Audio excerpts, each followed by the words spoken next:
11 type के cancers हैं जो डायरेक्टली रिलेटेड है ओबेसिटी से। अगर आप ओवरवेट हैं तो आपको फैटी लिवर स्टार्ट हो गया है। हमारा जो इंडियन सब कॉन्टिनेंट है, इसके अंदर फैट स्टोरेज मेल्स में स्पेशली ट्रंकल ओबेसिटी के फॉर्म में आता है। हमारे अंदर विसरल फैट स्टोर करने की प्रोपेंसिटी ज्यादा है दूसरी रेसेस से। ओबेसिटी एक बहुत बड़ा कॉज है non alcoholic fatty liver disease का। बैरिएट्रिक सर्जरी आखिर आप उसमें करते क्या है? बैरिएट्रिक सर्जरी से एक्सपेक्ट करिए 70 से 90% एक्सेस बॉडी वेट आपका चला जाएगा। कोई इंसान चाहता है कि वो अपनी बैरिएट्रिक सर्जरी कराए, तो उससे किन किन बातों का सबसे पहले तो ध्यान रखना चाहिए? Bariatric surgery is not very expensive. Obesity में जितना फैट आपको बाहर दिखता है स्किन के नीचे, उतना फैट अंदर होता है। इतना 12-12 घंटे 8-8 घंटे लगातार बैठने से लगभग कितना हमारा मेटाबॉलिज्म जो है वो खराब हो जाता है। ऑफिस में टेबल टेनिस टेबल लगी हुई है, कोई नहीं जाता वहाँ, सब बाहर जाते हैं, सुट्टा चाय पी के वापस आ जाते हैं अपना स्ट्रेस कम कर। तो क्या हफ्ते भर में अगर वीकेंड पे एक बार ड्रिंक कर ले, क्या प्रभाव पड़ेगा? कोई भी चीज जो लिफाफे में बंद है जी, या जो बॉटल्ड है वो सही नहीं है। आप तो आप फिट है पर आप पैकेज फूड पे डिपेंडेंट है। It is not a healthy lifestyle. Families को अपने घर से किन 3-4 चीजों को बिल्कुल हटा देना चाहिए जो कि उनकी हेल्थ के लिए अच्छी नहीं है?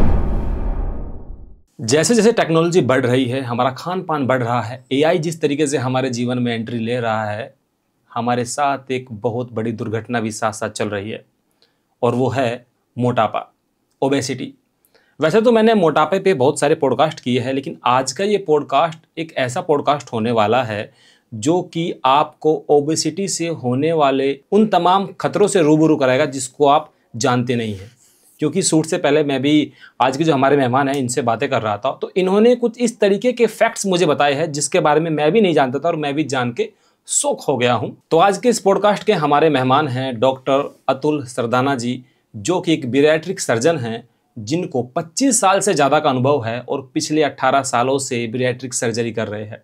इनसे जब मैं बातें कर रहा था तो बहुत सारी ऐसी बातें थी जो कि हालांकि अभी आपको पता चलेगा, लेकिन मेरे लिए बहुत शॉकिंग थी कि किस तरीके से ओबेसिटी आपको मौत के मुंह तक लेके जा सकती है। तो आइए स्वागत करते हैं डॉक्टर सरदाना जी का इन हेल्दी पॉडकास्ट।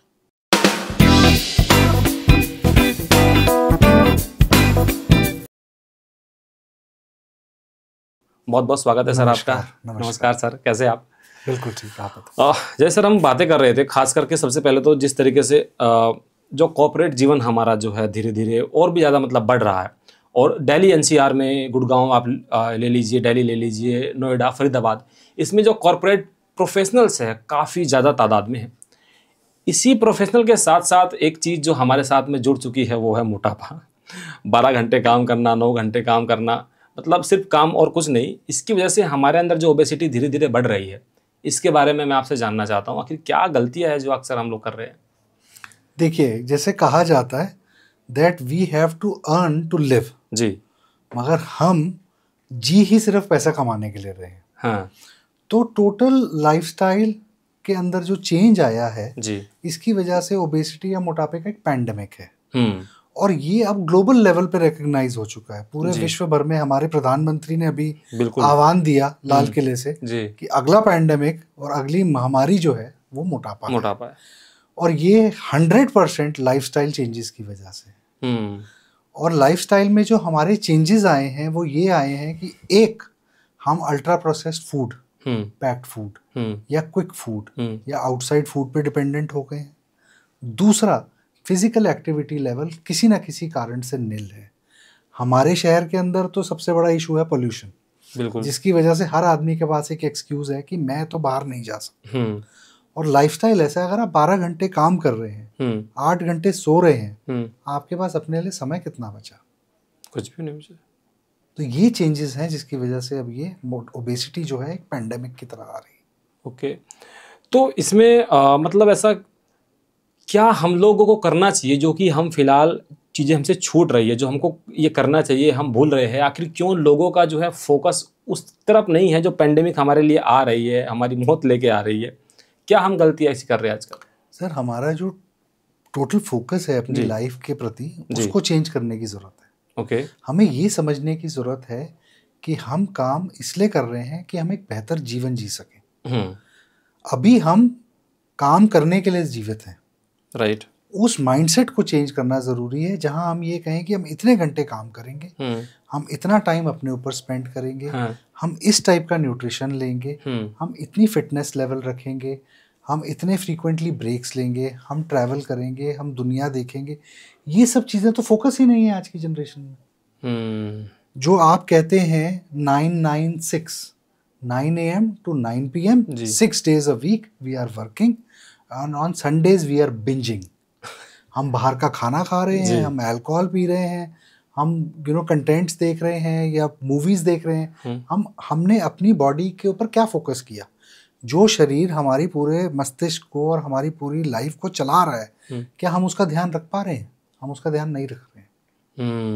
अच्छा, इस खाने के अलावा भी एक चीज़ और दिमाग में आती है, और ख़ास करके आजकल जो कॉर्पोरेट हमारा है वहाँ पे सबसे ज़्यादा देखने को मिलती है वह स्ट्रेस। स्ट्रेस इतना ज़्यादा है कि तो काम का स्ट्रेस तो है ही, EMI का स्ट्रेस होता है, ठीक है, छुट्टी पे घर जाने का स्ट्रेस होता है, बहुत सारे स्ट्रेस जो है आदमी घिरा हुआ होता है। तो स्ट्रेस हमारी जो लाइफ स्टाइल है या हमारे जो बॉडी का जो मैकेनिज्म है उसमें, ओबेसिटी में उसका कितना योगदान होता है? देखिए, स्ट्रेस जो है वो आर्टिफिशियल स्ट्रेस है, नंबर 1 जी। ये रियल स्ट्रेस नहीं है। इसके लिए कहावत है जी, वो ये कहते हैं कि worry is a conversation we have with ourselves on things which have not yet happened. हमारे को उस चीज की चिंता होती है, हम अपने आप से बोलते हैं जो चीज अभी हुई नहीं होती, उसी को वरी कहते हैं जी। स्ट्रेस हायरार्किकल है, ऊपर वाला नीचे वाले को देता है, नीचे वाला अपने नीचे को देता है, फिर वो अपनी नीचे टीम को देता है। हर आदमी एक स्ट्रेसफुल माहौल में रहता है। स्ट्रेस से क्या होता है, 3 मेजर चेंजेस आते हैं आपकी बॉडी में। नंबर 1, आपका कॉर्टिसोल लेवल्स चेंज होते हैं। ये क्या होता है कॉर्टिसोल? कॉर्टिसोल एक हार्मोन है जो बॉडी प्रोड्यूस करती है इन रिस्पॉन्स ऑफ स्ट्रेस। अच्छा। तो वो कॉर्टिसोल जो है, जो जैसे हमारी बॉडी बनी है, वो हमारे को एक ऐसे स्टेट में लाता है जिसमें बॉडी अपनी एनर्जी को कंजर्व करना शुरू कर देती है कि मुझे स्ट्रेस है, अच्छा, कल को मुझे किसी किस्म की जंग पे जाना है, भले वो मेंटल जंग है भले फिजिकल जंग है। तो बॉडी का रिस्पॉन्स ये होता है कि एनर्जी कंजर्व करो, फैट को कंजर्व करो, कल पता नहीं क्या करना पड़े, क्या लड़ाई लड़नी पड़े। नंबर 1 जी। नंबर 2, जो आपका स्ट्रेसफुल लाइफ है वो आपको मोटिवेट ही नहीं करता कि आप किसी किस्म का अपना ध्यान रखें। आपका फोकस ये होता है कि मैं स्ट्रेस से निकल जाऊं, है ना। आप हमेशा टेम्पररी चीज़ों के लिए या इमीडिएट चीज़ों के बारे में सोचते हैं, आप अपने लॉन्ग टर्म गोल्स को भूल जाते हैं। इसके अंदर स्ट्रेस की वजह से हाइपर एसिडिटी होती है। अच्छा, स्ट्रेस से होती है? होती है, बिल्कुल होती है। स्ट्रेस सबसे बड़ा एसिडिटी का कारण है, क्योंकि एसिड का सिक्रीशन के 3 फेजेस मानते हैं। जी बताइए। पहला फेज होता है किफेलिक, ब्रेन से इंड्यूस्ड। जब आप सोचते हैं तो आपके एसिड सिक्रीशन शुरू हो जाता है। आप स्ट्रेस में होते हो, एसिड सिक्रीशन शुरू हो जाता है। आप खाने के बारे में भी सोचना शुरू करो, देखो एसिड सिक्रीशन शुरू हो जाएगा, पेट में भूख लगनी शुरू हो जाएगी। पीछे अच्छे खाने का वीडियो देख लो तो आपको वो हो जाएगा बॉडी के अंदर। तो एसिडिटी सेकंड चीज हो गई, कॉर्टिसोल लेवल पहली चीज हो गई। और तीसरा जो सबसे इम्पोर्टेंट चीज है स्ट्रेस के कारण जो हमारा लाइफस्टाइल में चेंज आ रहा है। हम फिजिकल एक्टिविटी नहीं कर पा रहे हैं, हम बिंज ईटिंग कर रहे हैं, स्ट्रेस ईटिंग कर रहे हैं, बिंज ड्रिंकिंग कर रहे हैं, स्ट्रेसफुल ड्रिंकिंग कर रहे हैं। वो सारी चीजें हमारी बॉडी के अंदर ऐड हो रही हैं। हमारा आउटपुट निल है, इनपुट एक्सेस में। देखिए, मोटापा जो है बहुत सिंपल फॉर्मूला है, it is input and output. अगर आपका इनपुट आपके आउटपुट से ज्यादा है तो बॉडी उसको स्टोर करेगी। स्टोर किस फॉर्म में करेगी? फैट के फॉर्म में स्टोर करेगी, क्योंकि फैट को फिर वो तब यूज कर सकती है जब बॉडी को इनपुट ना मिल रहा हो। मगर आज की डेट में अवेलेबिलिटी इतनी है कि वो स्टेज तो कभी आती नहीं कि इनपुट ना मिल रहा। तो एक्सेस में इनपुट है और लेस देन रिक्वायर्ड आउटपुट है। तो स्ट्रेस का ये जो 3 फैक्टर्स हैं जी, ये पूरी हमारी लाइफस्टाइल को चेंज करे बैठे हैं और ओबेसिटी की तरफ हमें ले जा रहे हैं। ओके। अच्छा डॉक्टर सर, मैं एक बात और जानना चाहता हूँ कि जब ओबेसिटी की बात होती है, ओबेसिटी में जो फैट स्टोर होता है तो ये मोस्टली आगे की तरफ होता है, पेट पे होता है, बल्कि होना तो जो है ये पूरे शरीर पे चाहिए, लेकिन सबसे ज़्यादा जो है वो पेट पे ही क्यों होता है? ऐसा कुछ अलग मैकेनिज्म है? देखिए, फैट का जो स्टोरेज पैटर्न होता है वो एक तो आपके मेल और फीमेल होने से वो होता है, बेस्ड होता है जी। अगर आप मेल हैं तो यूजुअली आपको ट्रंकल ओबेसिटी होती है कि आपके एब्डोमेन के ऊपर वाले एरिया में स्टोर होता है जी। फीमेल्स में उसका डिस्ट्रीब्यूशन ग्लूटियल होता है या ब्रेस्ट में होता है। अच्छा। तो वहाँ ज़्यादा फैट बढ़ता है। ओके। दूसरा, जेनेटिकली हम डिफरेंटली प्रोग्राम्ड है एक यूरोपियन का फैट स्टोरेज अलग जगह होगा, अच्छा, एक इंडियन का अलग जगह होगा। तो हमारा जो इंडियन या इंडियन सब कॉन्टिनेंट है, इसके अंदर फैट स्टोरेज मेल्स में स्पेशली ट्रंकल ओबेसिटी के फॉर्म में आता है, फीमेल्स में यूजली लोअर पार्ट्स में या अपर पार्ट में आता है। यूरोप में कहाँ होता है? यूरोपियंस अगर मोटे होते हैं तो उनका बेली फैट बढ़ता है और उनका जो साथ में है बैक पे फैट बहुत बढ़ता है। अच्छा, हमारा बैक पे फैट नहीं बढ़ता। अगर आप किसी अफ्रीकन को देखेंगे जो मोटे होते हैं जी, तो उनका पेंडुलस एब्डोमेन होता है, उनका लोअर एब्डोमेन में फैट बहुत बढ़ता है। हाँ, पेंडुलस एब्डोमेन नीचे लटक रहा होता है, हाँ हाँ हाँ, वो पेंडुलस एब्डोमेन होता है। अच्छा, और सबसे ज्यादा बड़ी प्रॉब्लम और एक है इंडियंस में कि हमारा विसरल फैट स्टोरेज, जी जो फैट हमें बाहर दिख रहा है वो तो स्किन के नीचे का सबक्यूटेनियस फैट, जी, मगर अंदर ऑर्गन्स पे भी फैट स्टोर होता है। हमारे अंदर विसरल फैट स्टोर करने की प्रोपेंसिटी ज्यादा है दूसरी रेसेस से, लिवर के अंदर खास करके। आप फिट इंसान हो सकते हो मगर आप अल्ट्रासाउंड कराओ और आपको फैटी लिवर निकलेगा। अच्छा, फैटी लिवर इतना कॉमन है इंडिया में, और fatty liver is a silent killer. Grade 1, grade 2, grade 3 के बाद तो सिरोसिस है। और ओबेसिटी एक बहुत बड़ा कॉज है non alcoholic fatty liver disease का, जिसको हम NAFLD कहते हैं। ओके, अल्कोहलिक्स में तो हमें पता ही है कि लिवर फेल होता है जी, ओबेसिटी में भी वैसे ही लिवर फेल होता है जैसे अल्कोहलिक्स में होता है, और सिरोसिस होती है। बहुत पेशेंट्स देखते हैं हम जो इस स्टेज पे आते हैं, सिरोसिस हो चुकी होती है, हम कहते हैं कि अब वेट लॉस से भी बहुत ज़्यादा फायदा नहीं होगा। तो जो इंसान हमको देखने में बहुत ज़्यादा मोटा लग रहा है, ओबिस लग रहा है, तो मतलब 90% चांस है कि उसको फैटी लिवर भी होगा? ज़रूर होगा। अगर आप ओवरवेट हैं तो आपको फैटी लिवर स्टार्ट हो गया है। और ओबेसिटी की क्लासिफिकेशन जैसे हम करते हैं, overweight, obese, super obese, morbid obese, तो इनके अंदर हम BMI यूज करते हैं। BMI एक स्केल होता है, आपका वेट और आपका हाइट को यूज किया जाता है कैलकुलेट करने के लिए। तो जैसे आपका BMI 32.5 को क्रॉस करता है, अच्छा, तो वहां हम मानते हैं कि आप मॉर्बिड ओबीस हो गए।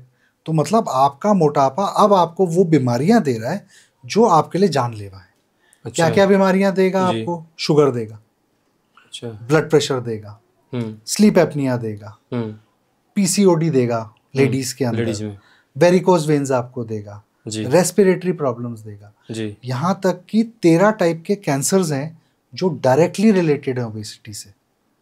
13 टाइप के बताइए इनके बारे में। ब्रेन का कैंसर, ब्लड का cancer, thyroid cancer, breast cancer, stomach, colon, gall bladder, uterus, ovary, और ये सारे कैंसर्स जो हैं डायरेक्टली रिलेटेड है ओबेसिटी से।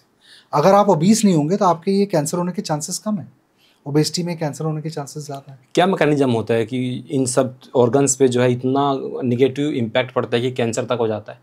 देखिए, कैंसर तब होता है जब आप किसी भी सेल को अब्यूज़ करते हैं। मतलब आप उस सेल को बार बार इरिटेट करते हैं, एक स्टेज पे आके जहाँ वो ब्रेक अवे हो जाता है और जहाँ वो कहता है कि तुम तुम्हारी जानो, मैं अपनी जानूँ, मैं तो बढ़ता जा रहा हूँ, और वो 1 से 2, 2 से 4, 4 से 8, और वो अपने आप को एक्सप्लोड करता है, और उसी को कैंसर कहते हैं, uncontrolled division of a cell. तो ये जो है ओबेसिटी एक ट्रिगर फैक्टर है हार्मोनल लेवल पे। ये एक ट्रिगर फैक्टर है। ईस्ट्रोजन डिपेंडेंट कैंसर जैसे होते हैं, स्टमक होता है, कोलन होता है, ओवरी होता है, तो ये कन्वर्ट करता है आपके हार्मोन्स को ईस्ट्रोजन में कन्वर्ट करता है। जो पेरिफेरल फैट है, it is known to convert. Even आप ओबीस लोगों में देखेंगे, मेल्स में देखेंगे, तो उनके जो सेक्सुअल कैरेक्टरिस्टिक डेवलपमेंट है वो डिलेड होता है या डिफरेंट होता है। उनके बाल कम होंगे, उनका ड्राइव कम होगा, उनका ऑर्गन साइज कम होगा। तो ये बड़ी कॉमन चीज़ें हैं ओबेसिटी के साथ में। ओके, अच्छा, थोड़ा कोज के बारे में बातें करते हैं।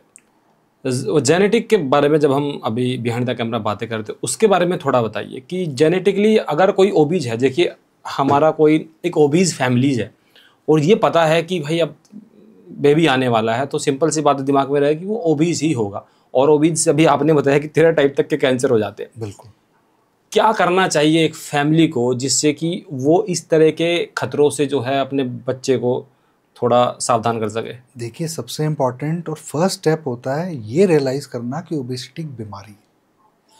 आज तक हमारी सोसाइटी में ये एक्सेप्टेंस ही नहीं है कि ओबेसिटी बीमारी बिल्कुल नहीं है। अग्री। हम तो ये कहते हैं कि ये मोटा है, हाँ, ये पतला है, हाँ, है ना, हाँ, ये आलसी है, हाँ, और ये तो बहुत मेहनत करता होगा, ये ज्यादा खाता है, ये कम खाता है, मैं तो 10 रोटी खाता हूँ, मैं पतला हूँ, मैं आधी रोटी खाता हूँ, मेरे को लग जाती है। ये इस टाइप की धारणाएं हैं, मगर हम इसको डिजीज ही नहीं रिकॉग्नाइज कर रहे। जैसे ही आप इसको डिजीज रिकॉग्नाइज करेंगे तो आप इसका ट्रीटमेंट लेने चलेंगे जी। अब इसका ट्रीटमेंट क्या होता है साहब? पहला लाइन ट्रीटमेंट होता है डाइट एंड लाइफस्टाइल मॉडिफिकेशन।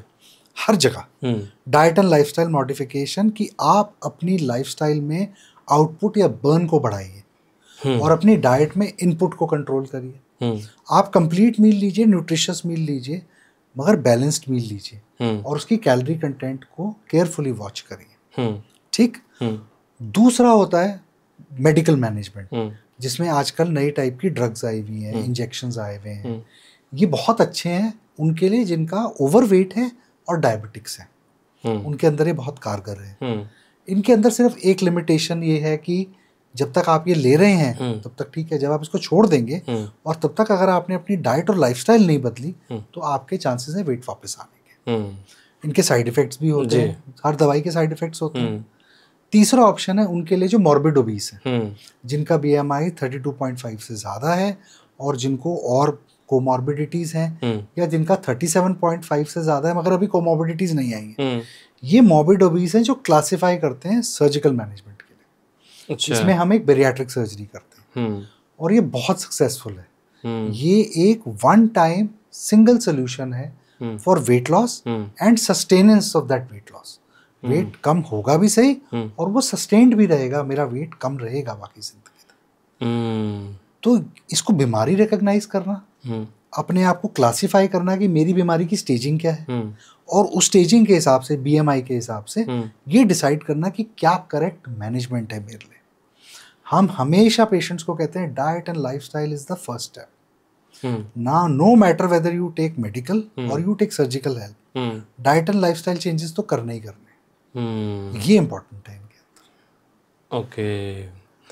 तो ऐसे आपने बहुत सारी सर्जरीज की होगी बेरियाट्रिक सर्जरी में, कुछ बताइए जो लोग आपके पास आते हैं उनमें क्या मतलब किस हद तक उनके अंदर जो है प्रॉब्लम्स क्रिएट हो जाती थी, लेकिन बायरेटिक सर्जरी के बाद में फिर जो है वो चीज़ें, चूँकि आप बता रहे थे कि जो डायबिटीज़ है वो भी रिवर्स हो जाती है।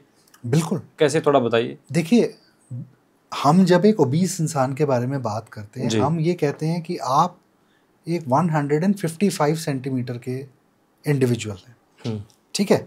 आइडियली आपका वेट होना चाहिए 50 से 55 किलो। ओके। अब आप 90 किलो लेके चल रहे हैं, है ना, या 100 किलो लेके चल रहे हैं, तो प्रैक्टिकली आप अपने ऊपर एक और इंसान को बिठा के रोज सुबह काम पे जाते हैं जी, बाहर घूमने जाते हैं, ठीक है। मेडिकली देखें तो इससे प्रॉब्लम्स होएंगी, शुगर होएगी, बीपी होएगा, आपको उससे हार्ट अटैक का रिस्क होएगा, आपको ब्रेन स्ट्रोक का रिस्क होएगा, ये सारी चीज़ें आपकी आएंगी। कैंसर तो चलिए एक मैंने आपको बताया ही है कि एक इफेक्ट है, but day to day life में इनके क्या इफेक्ट्स होते हैं ये हम नहीं समझते। देखिए, हमारे पास 3-4 कैटेगरी के लोग आते हैं जी। पहले आते हैं यंग बच्चे जो बचपन से ओबीस हैं, मम्मी के लाडले हैं, खा पी रहे हैं, गोलू मोलू हो रखे हैं। अब वो एक एज में पहुंच गए जब वो कॉलेज जा रहे हैं, अब उनका मजाक बनाया जा रहा है, उनको एक फ्रेंड चाहिए, एक गर्लफ्रेंड या एक बॉयफ्रेंड चाहिए जो उनको नहीं मिल रहा, राइट, ठीक है। सोशल स्टिग्मा बहुत है, सोशल स्टिग्मा बहुत है और हम कितना भी कोशिश कर लें ये है, एक डिस्क्रिमिनेशन है, वी हैव टू एक्सेप्ट। बिल्कुल, ठीक है। लोग क्या करते हैं, ओबेसिटी को रिलेट करते हैं लेजीनेस से, कि ये लेजी होगा, ये हिलता डुलता नहीं होगा इसलिए मोटा है, या ये ज्यादा खाता होगा है ना, राइट, कि ये खाता है तो बहुत ज्यादा खाता होगा, तो लोगों के मन में धारणा है। मगर इनको ये प्रैक्टिकल प्रॉब्लम्स आती है, ये मॉल जाते हैं, इनको अपने पसंद के कपड़े नहीं मिलते, बिल्कुल फिट ही नहीं आते कितना फ्रस्ट्रेटिंग होता होगा। हमें इनका ना जो सोशल एस्पेक्ट है, साइकोलॉजिकल एस्पेक्ट है, कितना डिप्रेशन रहता है, बच्चे कितने सेक्लूडेड रहते हैं, कम दोस्त होते हैं इनके, और उन दोस्तों में भी उनकी पीठ के पीछे उनको मोटा ही एड्रेस किया जाता है कि मोटे को ये कह देना, मोटे ने ये किया। तो ये एक स्टिग्मा है जो इनको बहुत परेशान करता है। सेकेंड, हमारे पास आती हैं गर्ल्स, खास करके गर्ल्स जो मैरिजेबल एज की हैं, जिनको लाइफ पार्टनर्स चाहिए, बट उनकी चॉइसेस कॉम्प्रोमाइज्ड है because of their physical appearance, right, choices compromised, they will not get this or they will not get that, they cannot attract, they cannot attract जी। तो ये एक अलग परेशानी है। फिर आते हैं लोग जो अपने मिडिल एज में है, खास करके लेडीज, प्रेगनेंसी हो गई, बच्चे हो गए, मगर अब जो है वेट वापस नहीं जा रहा। अब मेरे को सोशली कहीं बाहर जाना अच्छा नहीं लगता, मेरे घर पे कोई आए तो मेरे को अच्छा नहीं लगता, मेरे को कोई कपड़ा फिट नहीं आता, मैंने अपने पुराने वाले सारे कपड़े संभाल के रखे, मैं उनको देखती हूँ मगर मैं कभी फिट नहीं आऊंगी। राइट। तो ये एक और डिप्रेशन, और ये एड ऑन होता है डिप्रेशन, एक पोस्टपार्टम डिप्रेशन, फिर उसके बाद ये ओबेसिटी का डिप्रेशन, और फिर एक जो होता है मीनोपॉज या मीनोपॉज के बाद, या एल्डरली लोग जो कहते हैं हमने लाइफ में सब अचीव किया मगर फिजिकल हेल्थ नहीं अचीव करी, हम अपनी लाइफ की अचीवमेंट्स को एंजॉय नहीं कर पा रहे। तो ये 4 टाइप के लोग बहुत फ्रीक्वेंटली हमारे पास आते हैं। हम इनका मेडिकल एस्पेक्ट देखते हैं बट इनका सोशल एस्पेक्ट भी देखते हैं, इनका साइकोलॉजिकल एस्पेक्ट भी एनालाइज करते हैं कि ये किस चीज़ के थ्रू जा रहे हैं। और जब ये सर्जरी कराते हैं इन लोगों का 100% चेंज, आप with in 6 months 1 year you can see a dramatic change in the way they live their life. इनका खुशी का लेवल, इनका एक्टिविटी का लेवल, इनका सोशल लेवल, इनका डिप्रेशन ऑलमोस्ट चला जाता है, बिल्कुल चला जाता है। 80 से 90% डायबिटिक्स, वेट लॉस देखिए बेरियाट्रिक सर्जरी के बाद 1 से 1.5 साल में होता है, मगर 80 से 90% डायबिटिक्स की रिक्वायरमेंट ऑफ मेडिसिन या इंसुलिन अगले दिन से चली जाती है। ये एक मेटाबॉलिक चेंज है। Bariatric surgery is not about कि मैंने आपका स्टमक छोटा कर दिया, it is about changing things inside in such a way कि आपके अंदर हार्मोनल लेवल पे चेंज आया। आपका GLP-1 जो आजकल ओज़ेम्पिक या मंजारो इंजेक्शन है GLP, आपका GLP-1 नेचुरली ऊपर है बिना इंजेक्शन के, और आपको बार बार लेना भी नहीं पड़ेगा। आपका GIP लेवल चेंज हो गया, आपका सारा इंटेस्टाइनल मूवमेंट, आपका एब्जॉर्प्शन, आपकी इंसुलिन रेजिस्टेंस चली गई। जो बॉडी के अंदर रेजिस्टेंस थी वेट लूज करने की वो चली गई। तो ये चेंज इमीडिएट होता है। आपने अभी GIP लेवल के बारे में बात किया, इसको थोड़ा आसान भाषा में बताइए। देखिए GLP-1 और GIP एक न्यूरो हार्मोन्स हैं जो स्मॉल इंटेस्टाइन से सिक्रीट होते हैं लास्ट पार्ट के। जो लास्ट पार्ट होती है हमारे स्मॉल इंटेस्टाइन, वहाँ से सिक्रीट होते हैं। और GLP-1 लेवल जो है या GIP लेवल्स इस चीज़ को डिक्टेट करते हैं कि आपकी बॉडी कैसे आपकी एनर्जी को यूटिलाइज करती है और कैसे उसको स्टोर करती है। अगर आपके ये लेवल्स लो हैं तो आपकी बॉडी एनर्जी कंजर्व करने के मोड में लगी हुई है। आपकी बॉडी में इंसुलिन रेजिस्टेंस है, इंसुलिन एक ट्रिगर है एनर्जी खर्च करने का। डायबिटिक्स में इंसुलिन की कमी होती है, डायबिटीज तो इंसुलिन की कमी है, बिल्कुल। इंसुलिन एक ट्रिगर है एनर्जी खर्च करने का। अच्छा, तो जब आप एनर्जी नहीं खर्च करते तो आपका शुगर लेवल बढ़ता है, राइट, आपके ब्लड में दिखता है, उसी को हम डायबिटीज कहते हैं।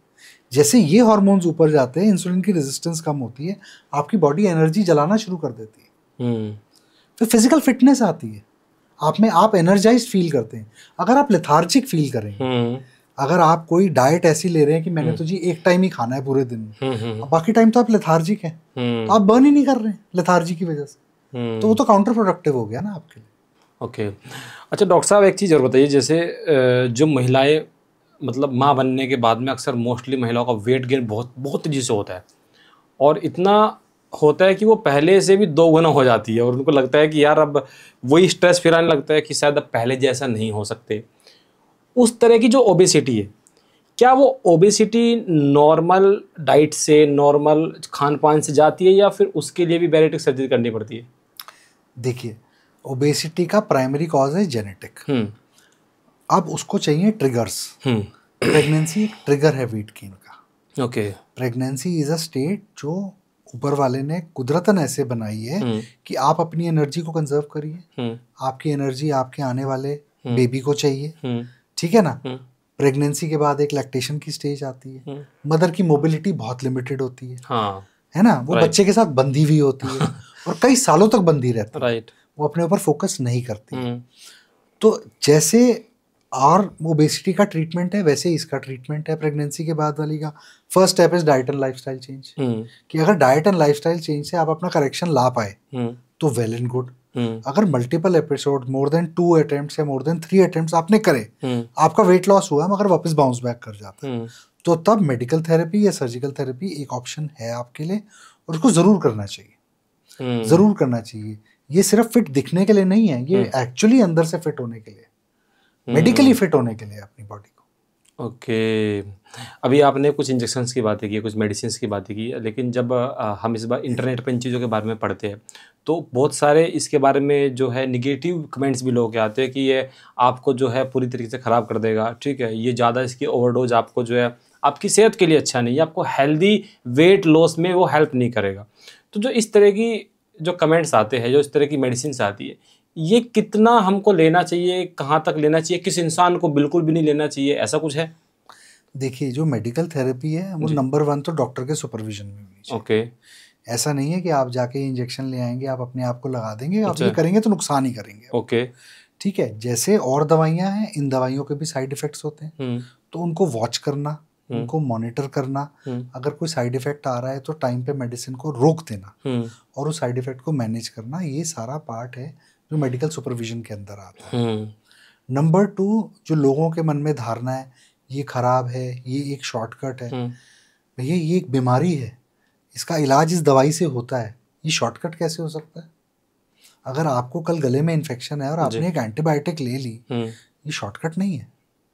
आप कह दो कि मैं नहीं लेता एंटीबायोटिक, मैं तो बैठा हूँ 5-10 दिन में अपने आप ठीक हो जाएगी, नहीं होएगी तो मेरे को निमोनिया हो जाएगा, यही होएगा ना, या तो ठीक हो जाएगी, आपकी बॉडी फाइट कर लेगी, या वो अपर रेस्पिरेटरी से नीचे चली जाएगी, आपको निमोनिया हो जाएगा। तो प्रॉब्लम ये है कि आप इसको बीमारी एक्सेप्ट करिए ना, पहले इस मोटापे को पहले तो कहिए बीमारी है। अब इसका इलाज क्या है? ये 1, 2, 3 स्टेप्स हैं। ये स्टेप कामयाब है, ठीक है, नहीं है तो नेक्स्ट स्टेप कामयाब है, ये नहीं है तो फिर ये है, और ये मेरे को इस बीमारी से पीछा छुड़वाना है। ये मन में आना चाहिए जी। अच्छा, ये जो भूलने वाले लोग होते हैं, ये सारे भूत होते हैं, ये सुनाई देते हैं, कभी दिखाई नहीं देते। सही बात है ना, ये सब सुनाई देते हैं, इनके सबके कमेंट्स आए। जो इंसान किसी भी तरीके से पतला हो रहा है या फिट हो रहा है, मैं पतला नहीं होऊंगा, मैं फिट खाऊंगा, ये फिट हो रहा है, तो उसके अगेंस्ट क्यों बोला जा रहा है? वो तो कुछ अच्छा ही कर रहा है। No matter how he is achieving it, if he is failing on it then you comment, but if he is achieving, बड़े बड़े स्टार्स हैं जो दिखते हैं, उन्होंने वेट लॉस करा, ठीक है, हमें नहीं पता, मेरे पास उनका मेडिकल रिकॉर्ड नहीं है, मैं कौन होता हूँ ये कहने वाला कि भैया उन्होंने इंजेक्शन लिया या उन्होंने डाइट करी या उन्होंने एक्सरसाइज करी या उन्होंने bariatric surgery, I am nobody to comment on it, but I am happy that somehow he is becoming fitter, which is good for him, he is adding on to years of his life, right?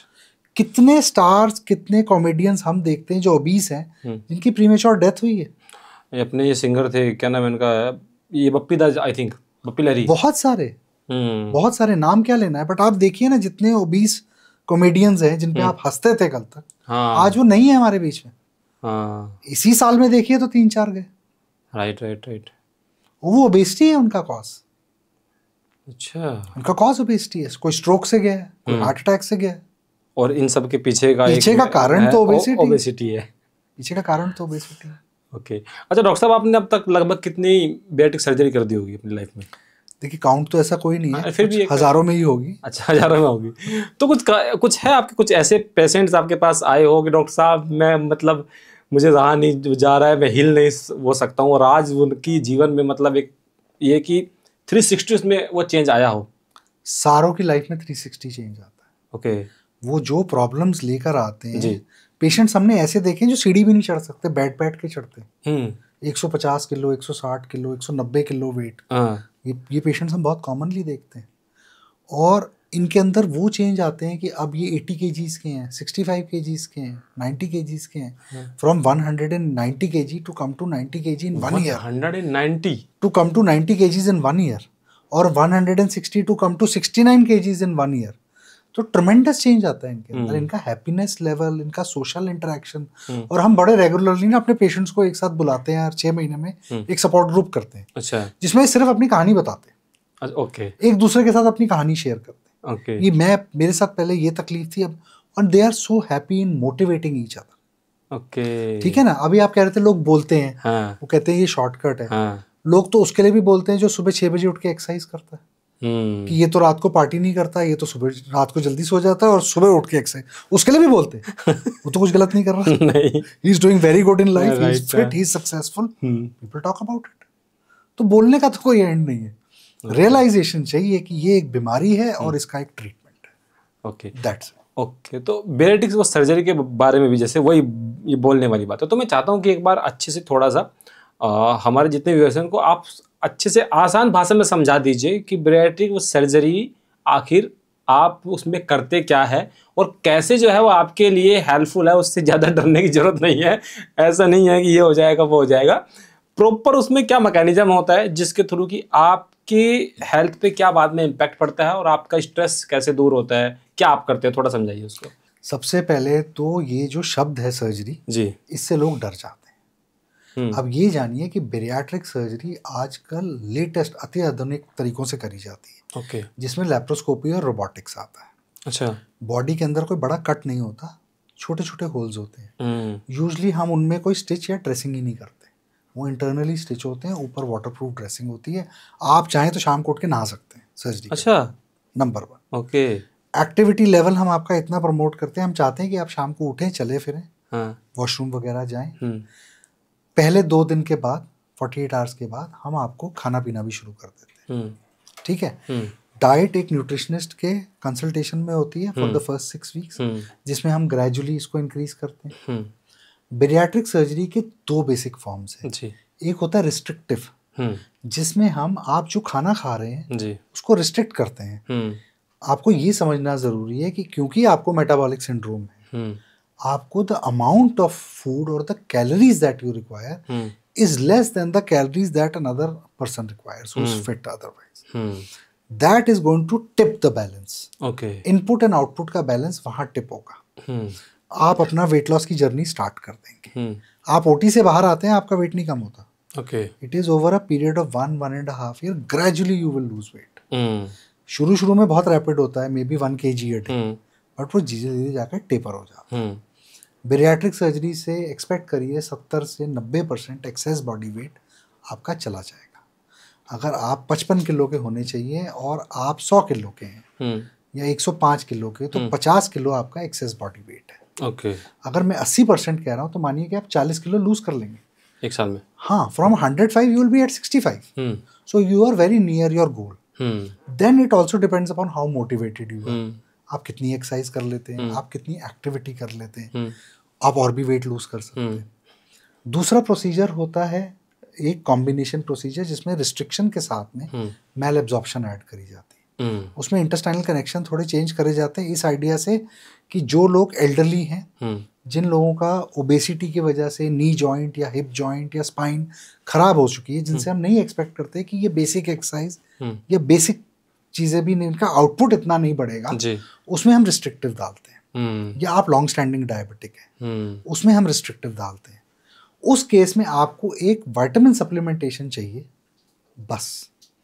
पर हम ये मानते हैं BP sugar की दवाइयाँ, heart attack की दवाइयाँ, brain stroke की दवाइयाँ, इनको खाने से तो बेटर ये एक विटामिन खा लीजिए। बट आपका हमेशा के लिए मोटापे से पीछा छूटेगा और आप वेट लॉस मेंटेन करेंगे। इससे आम जीवन में जो एक हेल्दी आदमी करता है, जो ओबीस नहीं है लेकिन उसकी बेरियाट्रिक सर्जरी भी नहीं हुई है, वो जो काम करता है, इन दोनों की लाइफ स्टाइल में, इन दोनों की बॉडी पावर में कोई फर्क पड़ता है? नहीं पड़ता। कोई ऐसे जो हम सोचते हैं ना कि क्योंकि मैं कम खा रहा हूँ मेरे को कमजोरी आ जाएगी, मैं कम खा रहा हूँ मैं शायद ये नहीं कर पाऊंगा, ये लोग और ज्यादा एक्टिव हो जाते हैं। अभी आप इमेजिन करिए ना, आप तो फिट है, अगर आज आपका 5 किलो भी वजन कम हो जाए, आप ज्यादा फिट होंगे, आपके अंदर एनर्जी ज्यादा होगी। ओके। तो क्योंकि इन्होंने वेट लूज कर लिया, इनका फिटनेस लेवल बेटर होता है। ओके। और ये न्यूट्रिशियस डाइट खाते हैं, आप अपनी डाइट में प्रोटीन ज्यादा लें, थोड़ा सा एक्सरसाइज ऐड करें, आपका मसल बिल्ड होएगा। हम बेरियाट्रिक सर्जरी में क्या लूज करा रहे हैं आपसे? फैट। हम आपसे फैट लूज करा रहे हैं, हम आपको प्रोटीन लॉस के लिए नहीं इनकरेज कर रहे हैं, हम आपको मसल लॉस के लिए नहीं, बल्कि हम कहते हैं मसल गेन करो। अच्छा। फैट लॉस करो। फैट ही तो प्रॉब्लम है obesity. It is excess storage of fat, it is not having excess muscle. जो बॉडी बिल्डर्स हैं, वेट उनका भी ज्यादा होता है, बीएमआई उनका भी ज्यादा होता है, बट हमें पता है कि इसके अंदर मसल मास है, फैट मास नहीं है। उसको थोड़ा ना बेरियाट्रिक सर्जरी बोलेंगे, वो तो फिट है, राइट, सुपर फिट है। पर सर एक बात बताइए कि जैसे अब इंसान ओबीज है और उसकी बेरियाट्रिक सर्जरी हो गई है, अब कुछ वही 2-4 लोग जो सोशल मीडिया पे आते हैं, मान लीजिए दोबारा से फिर ऐसा कहते हैं ना कि दोबारा फिर से, क्योंकि वही है, अगर जेनेटिक है या कुछ ऐसा है, फिर से आप ओबीज हो गए, पहले ही जो है बेरियाट्रिक सर्जरी हो गई है, मतलब स्टमक को आधा कर दिया गया है, और अगर फिर से ओबीज हो गया तो फिर तो चांस बचेगा ही नहीं दोबारा से बैरियाट्रिक सर्जरी करने का। नहीं, देखिए चांस होता है। अच्छा, टेक्निकली रीडू बैरियाट्रिक सर्जरी होती है, हम बहुत करते हैं। ओके। अब इसके अंदर बैरियाट्रिक सर्जरी के बाद मैंने वेट लूज किया और वापस वेट गेन कर लिया। इसके 3 मेजर कारण हैं। ओके। सबसे पहला कारण ये है कि आपकी सर्जरी करेक्टली नहीं करी गई या आपने किसी एक्सपर्ट से नहीं कराई। अच्छा। कुछ पार्ट स्टमक का जो पोस्टीरियर पार्ट होता है वो नहीं निकला। ओके। ये सबसे कॉमन हम देखते हैं। ओके। सेकेंडली, आप किसी मेंटल या इमोशनल ट्रॉमा के थ्रू गए जी, जिसकी वजह से आपका डाइट एंड लाइफस्टाइल पे जो कंट्रोल था आपने लूज कर दिया। जी, ठीक है जी। आपका ब्रेकअप हो गया, आपको फैमिली में किसी का लॉस हो गया, जी, आपने अपने शरीर पे ध्यान देना बंद कर दिया। जी, आपने अपने बैरियाट्रिक को चीट करना। देखो, बैरियाट्रिक को चीट करने का एक तरीका है कि मैं हाई कैलोरी लिक्विड लेना शुरू कर दूं। जो रिस्ट्रिक्शन इफेक्ट है वो सॉलिड पे होता है, लिक्विड पे नहीं होगा। लिक्विड तो पास डाउन हो जाएगा। अब आप पेप्सी कोला पीना शुरू कर दो दिन की 10, तो आप चीट कर रहे हो अपनी बैरियाट्रिक को। बैरियाट्रिक सर्जरी वो पेशेंट कराता है जो कन्विंस्ड होता है कि मैं अपनी लाइफ को चेंज करना चाहता हूँ, मेरा हो गया, ये मोटापे के दिन खत्म हो गए, मेरे को अब ऐसे नहीं जीना, अब मेरे को फिट जीना है, मेरे को सोशली एक्सेप्टेबल जीना है, मेरे को एक्टिव जीना है, मेरे को हैप्पी जीना है। जी। ठीक है। अब किसी कारण से आपने उसको चीट करना शुरू कर दिया तो आपकी वेट गेन वापस होएगा। ठीक है। तीसरा ये होता है कि कोई डिजीज या डिसऑर्डर या कोई मेडिकेशन आपको ऐसी दी जा रही है किसी और कारण से बाद में जिससे वेट गेन होता है, तो वो मेडिकली मैनेज होता है। फिर उसमें आपको रीडू नहीं करनी पड़ती। सेकंड केस में भी आपको रीडू नहीं करनी पड़ती। उसमें आपको पेशेंट को काउंसिल करना पड़ता है, समझाना पड़ता है, मे बी उसको कोई साइकेट्रिक काउंसलिंग की जरूरत है, साइकोलॉजिकल हेल्प की जरूरत है, he or she is coming out of some kind of emotional stress or trauma which has happened later in life, and we all face that in life. Okay. We all face that in life.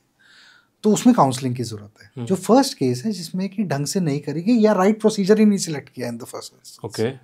कि आप एक candidate थे combination procedure के, but because of lack of understanding या because of lack of planning सिर्फ एक restrictive procedure कर दिया गया। आपने थोड़ा तो वेट लूज किया बट आप टारगेट पे नहीं आ पाए। आप टारगेट पे इसलिए नहीं आ पाए क्योंकि आपका आउटपुट तो 0 है, आपके घुटने ही खराब है, आप नहीं चल पाओगे। तो फिर से आएगा वो, तो फिर वेट मे बी उतना लूज नहीं होएगा जितना आप चाहते हो कि लूज नहीं होएगा, तो वो लैक ऑफ प्लानिंग है। तो उसके लिए it is always better to consult an expert who has an experience in doing these things, of managing these patients, of taking the right call और counseling you correctly. हमारे पास कई patients आते हैं। देखिए, अल्टीमेटली जो प्रोसीजर हम choose करते हैं, हमारा काम as consultant is to tell you what will do what. The choice is always of the patient. It is your body, you will take a choice. Right. Surgery करानी है, नहीं करानी है, कौन सी करानी, कौन सी नहीं करानी। हम आपको बता सकते हैं कि साहब अगर आप ये चूज कर रहे हैं तो ये एक्सपेक्ट करिए, क्या ये चॉइस आपके लिए सही है, ये चॉइस आपके लिए गलत है। अभी आपने बोला कि कुछ लोग होते हैं, ऐसे लोग जिन्होंने जो अपनी सर्जरी कराई है वो सही जगह से नहीं कराई है, सही जो ये प्रोफेशनल है उससे नहीं कराई है। क्या क्या इसमें मतलब जो मिसलीड हो सकता है लोगों को, कि अगर मान लीजिए कोई इंसान चाहता है कि वो अपनी बैरियाट्रिक सर्जरी कराए, तो उससे किन किन बातों का सबसे पहले तो ध्यान रखना चाहिए कि उसकी बैरियाट्रिक सर्जरी काफ़ी अच्छी हो, मतलब उसको रिजल्ट अच्छा मिले। देखिए, बैरियाट्रिक सर्जरी जो है ये एक बहुत हाईली स्पेशलाइज्ड ब्रांच है।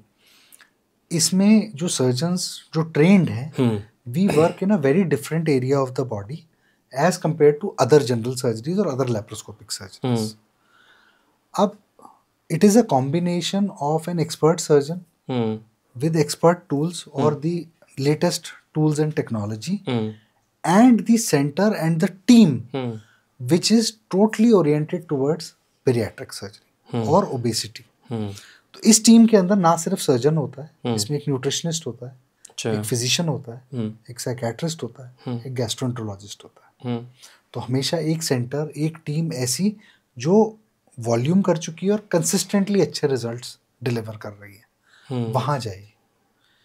ठीक है ना। I have nothing against people who have started, people who are doing efforts, but I always say to give results it is always the team which is most important. तो जहाँ team work है, जहाँ पूरा उनके पास paraphernalia है, expertise है, complications को डील करने के लिए भी टैलेंट है या सामान है, वहीं आपको प्रेफर करना चाहिए इस टाइप की सर्जरी कराना। ओके। इसमें सर एक चीज़ और भी आता है कि चलिए हम बेरियाट्रिक सर्जरी करा तो रहे, उससे पहले बजट का एक बहुत बड़ा प्रॉब्लम होता है। लोगों के मन में धारणा है कि अरे इतनी पता नहीं से लाखों 10-20 लाख रुपए लग जाएगा आपके बेरियाट्रिक सर्जरी कराने में, इससे अच्छा है भैया अपना जितनी ज़िंदगी जितनी है उसको अपना ऐसे ही जी लो। खर्च इस बात को लेकर के जो मतलब जो लोग डरे हुए हैं, क्या सच में इसमें इतने लाखों रुपया लगता है? देखिए बेरियाट्रिक सर्जरी इंश्योरेंस कवर करती है। अच्छा, करती है? नंबर 1। ओके। इंश्योरेंस भी रियलाइज करती है कि ये थोड़े पैसे खर्चना अभी बेटर है, हाँ। ना कि पूरी जिंदगी इसके शुगर बीपी की दवाई के पैसे और इसके हार्ट अटैक और ब्रेन स्ट्रोक के पैसे खर्च। सिंपल है, वो तो मैथमेटिकल है ना। हाँ। हम तो चलो मेडिसिन से गाइडेड है, पेशेंट और उसके अटेंडेंट इमोशन से गाइडेड है जी, मगर मैथमेटिकल कैलकुलेशन तो इंश्योरेंस कंपनी करके बैठी हुई है जी। तो insurance is covering your bariatric procedures. Okay. Number 1 जी। Number 2, bariatric surgery is not very expensive. अगर आप मेडिकल जो इंजेक्शंस आ रहे हैं आजकल उनकी कॉस्ट देखेंगे तो करीब 1 साल की मेडिसिन की कॉस्ट बेरियाट्रिक सर्जरी से ज़्यादा पड़ती है, जो बेसिक मेडिसिन है। जो अभी लेटेस्ट एक लॉन्च हुई है विगोवी, वो करीब पड़ती है 1 लाख रुपए महीने की। तो उसके 3-4 महीने की कॉस्ट में आप अपनी बेरियाट्रिक सर्जरी करा सकते हैं, जो एक परमानेंट सोल्यूशन। कौन सी बताइए आपने अभी? विगोवी।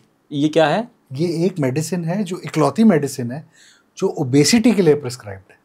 बाकी जो मेडिसिन यूज हो रही है वो डायबिटीज के लिए बनी थी। ओके। और क्योंकि उनमें ऐसे चेंजेस आते हैं, जीएलपी लेवल ऊपर जाता है, आपको भूख कम लगती है, आप खा नहीं पाते हो, आपको हमेशा ऐसा लगता है कि वॉमिट हो जाएगी, तो आपका वेट कम होना शुरू हो जाता है क्योंकि आप खा नहीं पा रहे। ठीक है ना जी। और यही इफेक्ट हम करते हैं, पर हमारे वाले में ये इफेक्ट नहीं आएगा कि मेरा पेट भरा हुआ है, मेरे को वॉमिट आ रही है, ऐसा नहीं होएगा। आप ये कहोगे मैंने खा लिया मेरा पेट भर गया।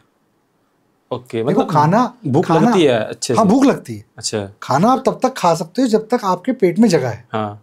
जब पेट छोटा हो गया तो कम खाने में जगह भर जाएगी। हाँ। जैसे ही ब्रेन को सिग्नल मिलेगा कि मेरा पेट भर गया है, अब आपकी फेवरेट चीज सामने पड़ी, छोले भटूरे पड़े हैं, आप उतने ही खा सकते हो जितने पेट में जगह। तो उसको क्या कहते हैं कि पेट तो भर गया मगर मन नहीं भरा, मेरा मन नहीं भरा। राइट। तो वो जो एक सैटिस्फैक्शन का ट्रिगर है जो ब्रेन में जाता है बेरियाट्रिक के बाद, उससे आप कम खाते हैं। शायद वो लोग जो आपके आसपास हैं वो ज्यादा परेशान होंगे। हाँ।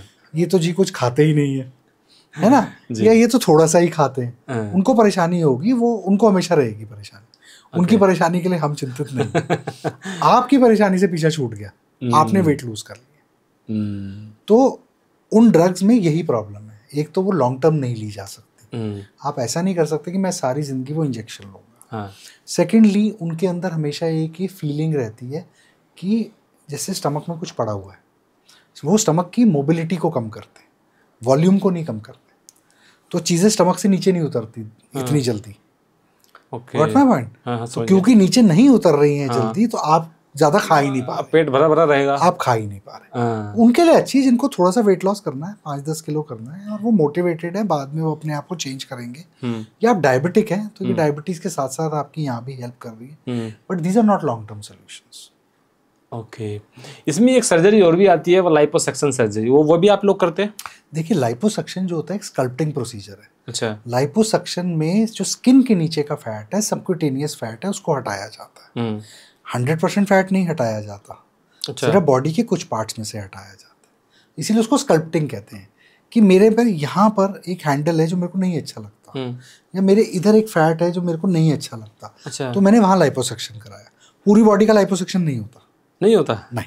सेकेंडली ओबेसिटी में जितना फैट आपको बाहर दिखता है स्किन के नीचे, उतना ही फैट अंदर होता है, जिसको हम विसरल फैट कहते हैं। हाँ जी। तो वहां से तो हम लाइपोसक्शन कर ही नहीं सकते, वहां से कैसे हटाएंगे? हाँ, तो लाइपोसक्शन में फैट सेल्स कम करे जाते हैं, पूरी बॉडी के फैट सेल्स नहीं हो सकते कम, अंदर के फैट सेल्स नहीं हटाए जा सकते। जी जी जी। बेरियाट्रिक सर्जरी में उन फैट सेल्स में से फैट हटा दिया जाता है, क्योंकि बॉडी उन फैट को जलाना शुरू कर देती है। ओके। वो नेचुरली, आपकी बॉडी नेचुरली अपने फैट को डिप्लीट कर देगी, क्योंकि हमने आपका इनपुट और आउटपुट का बैलेंस चेंज कर दिया। ओके सर, अभी कुछ देर पहले आप बातें कर रहे थे मेटाबॉलिज्म के बारे में। ये मेटाबॉलिज्म हम अक्सर सुनते हैं ना कि यार मोटा हो गया, अब तेरा मेटाबॉलिज्म तेरा कम हो गया है, अब इतना वो नहीं हो। इसके बारे में थोड़ा बताइए। मेटाबॉलिज्म आखिर है क्या? अगर आसान भाषा में आप इसको समझाइए, आसान बिल्कुल मतलब दिमाग में बैठ जाए। देखिए मेटाबॉलिज्म क्या है? Metabolism is your body's way of using energy. जी ठीक है जी।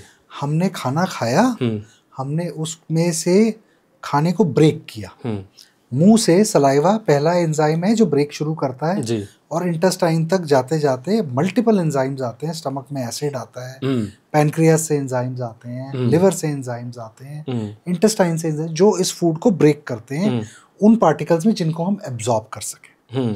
जैसे अमीनो एसिड्स हो गए या लिपिड्स हो गए फैट के, या शुगर्स हो गए, कार्बोहाइड्रेट्स हो गए, तो हम इनको सिंपल ब्लॉक्स में ब्रेक करते हैं, हमारी बॉडी इनको एब्जॉर्ब करती है। अब जो बॉडी को चाहिए वो तो वो यूज कर लेती है, अगर एक्सेस में होता है तो उसको स्टोर करती है। स्टोर कैसे करती है? फैट के फॉर्म कन्वर्ट करती है। राइट है ना, आपके कार्बोहाइड्रेट को फैट में कन्वर्ट करके स्टोर कर देगी कि आज तो मिल गया भाई, तूने खा लिया, कल हो सकता है अकाल पड़ जाए। बॉडी तो इंसान तो तब बना था ना जब रोज खाना नहीं मिलता था। जी जी हाँ हाँ। है ना जिस दिन मिल गया कोई शिकार तो जानवर खा लिया, या जिस दिन कुछ खाने को मिल गया फल फ्रूट तो वो खा लिया, सूखा पड़ गया तो कुछ नहीं मिला 6 महीने तक। राइट है ना, बाढ़ आ गई तो कुछ नहीं मिला मेरे को। तो बॉडी तो उस हिसाब से डिजाइंड है, तो फैट स्टोर करेगी। तो ये है मेटाबॉलिज्म। मेटाबॉलिज्म मींस आपकी बॉडी कैसे फूड को प्रोसेस करती है, कैसे उसको ब्रेक डाउन करती है, कैसे एब्जॉर्ब करती है, कैसे यूज करती है, कैसे स्टोर करती है। तो हमारी फिजिकल एक्टिविटी पे मेटाबॉलिज्म डिपेंड होता है 100% सर। तो आप वो इनपुट आउटपुट है, अगर आप बर्न कर रहे हैं, आप फिजिकल एक्टिविटी कर रहे हैं, तो आपकी बॉडी मेटाबॉलाइज ज्यादा कर रही है, फूड को स्टोर कम कर रही है और बर्न ज्यादा कर रही है। तो यही जो हम अभी जैसे हमने अपनी चर्चा शुरू की थी कॉर्पोरेट से, वही सिटिंग जॉब है हमारी, बैठे रहते हैं हम लोग। तो इतना 12-12 घंटे 8-8 घंटे लगातार बैठने से लगभग कितना हमारा मेटाबॉलिज्म जो है वो खराब हो जाता है? सर आप बैठने, आप ये देखिए ना, आप ये कहते हैं मैं पूरा दिन काम करता हूँ, हाँ। पर काम क्या करते हैं आप? पत्थर तो तोड़ नहीं रहे आप तो कुर्सी पे बैठे, और वर्क फ्रॉम होम में तो आप पलंग में ही बैठे हुए। आपने उतनी भी जहमत नहीं करी कि आप उठ के कुर्सी पे बैठ जाए, पूरा दिन आपने वहां निकाल दिया। तो आपकी बॉडी ने बर्न क्या किया? कुछ भी नहीं, कुछ भी नहीं। देखिए जो मसल्स हैं, जो हमारे हैं, लार्ज मसल्स हैं, ये एक बहुत इंपॉर्टेंट सोर्स है एनर्जी बर्न करने का। ब्रेन है हमारा, जब हम सोते हैं तब भी ये कुछ एक्टिविटी करता है, बिल्कुल। तो ये एक एनर्जी ये बर्न करता है। हार्ट है, चलता रहता है, जिस दिन से आप पैदा होते हैं, जिस दिन आप जाते हैं, बीच में हार्ट आपका बंद नहीं होता, चलता रहता है। राइट। लंग्स आपके चलते हैं, आप ऑक्सीजन एक्सचेंज करते हैं, आपकी इंटेस्टाइन चलती है, आप खाना खाते हैं, अगले दिन सुबह आप उसको बाहर निकालते हैं। तो ये तो है BMR, बेसल मेटाबॉलिक रेट। कि साहब इतना तो मेरा खर्चा है ही है ना, कुछ ना करने का। अब जो ऊपर का खर्चा है वो मसल मूव करने का। अगर आप नहीं कर रहे तो आप बेसिकली आप 800-900 कैलोरी चला रहे हैं, है ना, और आप खा रहे हैं 1800 कैलोरी। कहाँ जा रही है और बाकी 900 कैलोरी? फैट स्टोर हो गई। तो क्या अनहेल्दी है? वर्क फ्रॉम होम आजकल जो होता है या फिर ऑफिस? सब दोनों अनहेल्दी है। लाइफस्टाइल अनहेल्दी है। ओके। वर्क फ्रॉम होम में अलग किस्म की प्रॉब्लम है जी।